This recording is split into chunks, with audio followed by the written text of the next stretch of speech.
Evernote has allowed us to share notes with other folks for a really long time. It hasn't always been easy, and sometimes it was even confusing. But some recent changes have made it easier.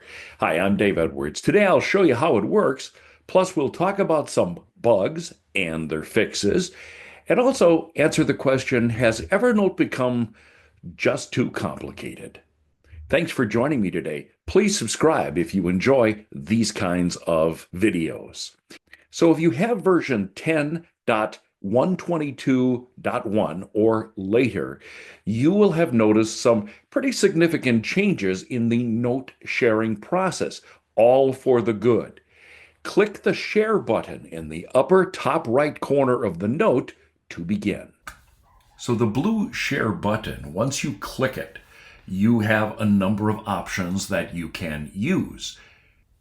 You can begin by adding someone's email and then sending them an invitation to that note. That's pretty much the way it has always been.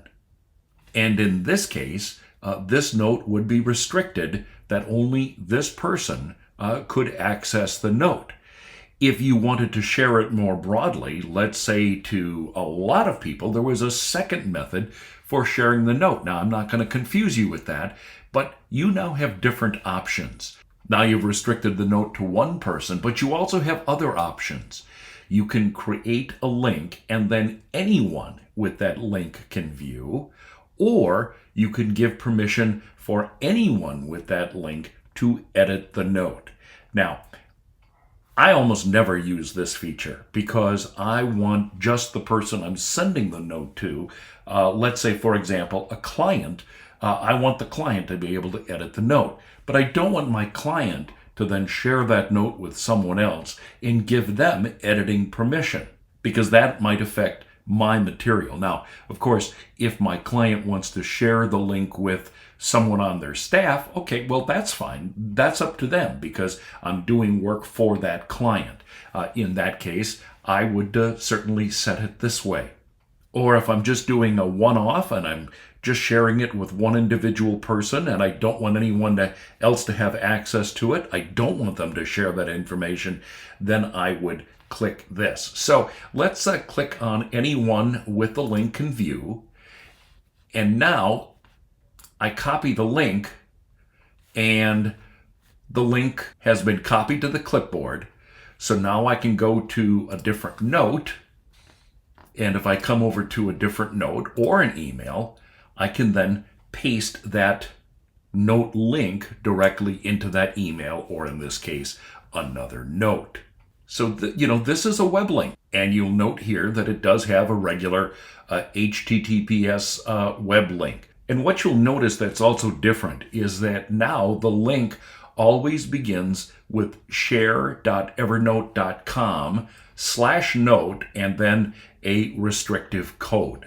It's the same link that you get when you right click on the note in the note list and you copy the link. So you can still share the note privately, or you can make the note available to anyone. If you decide to change the settings and you want to move this to unrestricted or more restricted access, you can do that, but the link will remain the same. Now, sometimes you will notice when you're looking at your list of notes that you have these little green people. That means that note has been shared with two other people. It's a reminder that this note has been shared. If you see a little blue globe, now you know that that link has been shared more widely. It's globally shared, which means anyone who has the link to this note will be able to open it. I happen to really like this new method of sharing notes. I found that the new sharing process is much more intuitive and easy to use. All right, let's move on to some recent bugs in Evernote. So you know how we now have the ability to drag text in our paragraphs, in our notes. Well, there was an issue where you couldn't drag it if your mouse was at that very first character in a sentence. I first thought that was me or my mouse's problem, but now that issue has been fixed. Also, Evernote tells us that there used to be a message that would pop up from time to time that says you no longer have access to this space.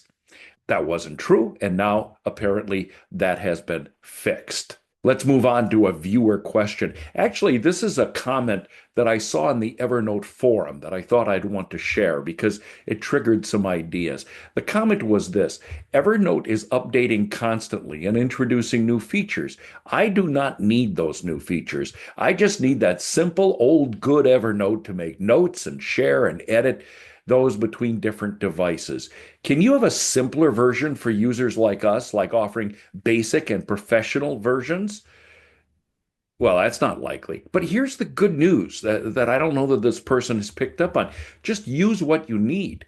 I mean, yes, Evernote is rolling out a lot of new features, and I've been sharing them with you in this series of videos. But anyone who thinks that Evernote is too complicated or has too much stuff, I mean, just don't use it. I mean, if you don't need AI edit or spaces or any of the new features, just ignore them. I mean, your ability to take notes, put notes in, to Evernote, sharing them with others, like we described today.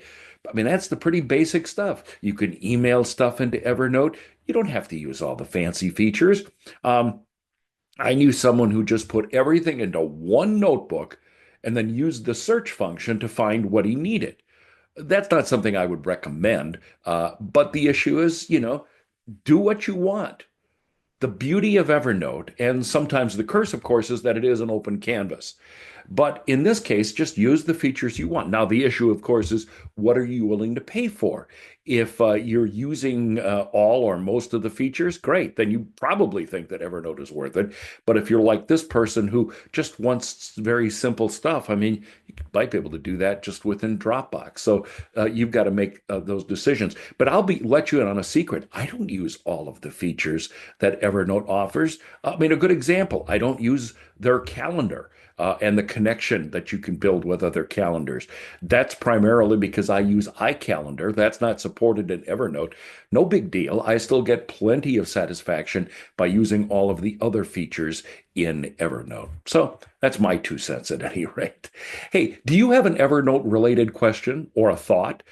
Post it below or email me at daveedwards@outlook.com. I'd love to answer your questions if I can, of course. And I post regular Evernote content most Mondays. Sometimes I sneak another one in on another day of the week. So please subscribe and you won't miss any of my segments. Hey, thanks for joining today.